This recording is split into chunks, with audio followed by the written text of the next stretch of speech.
In this video, I want to explore some of the common applications made by liquidators and creditors in a winding up application.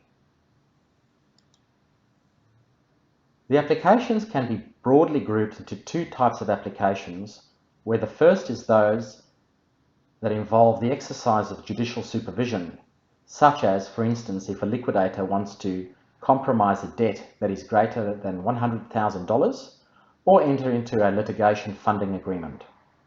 Second type of application are those that are made in order to increase the amount of property available for creditors, such as voidable transactions involving unfair preferences and uncommercial transactions.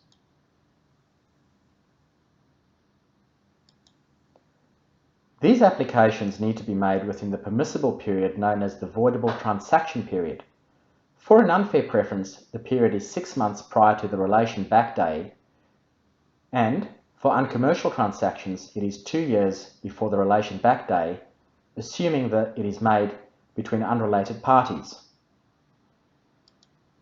Some of the factors that need to be proved in order for a liquidator to make out a case involving an unfair preference are that the transaction was between a creditor and the company, that due to the transaction the creditor received more than what would have been received if a proof of debt had been lodged, the transaction is an insolvent transaction, and that it was made in the relation back period.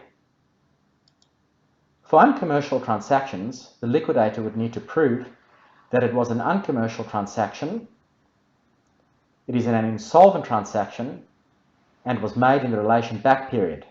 An example would be the gifting of property for no consideration.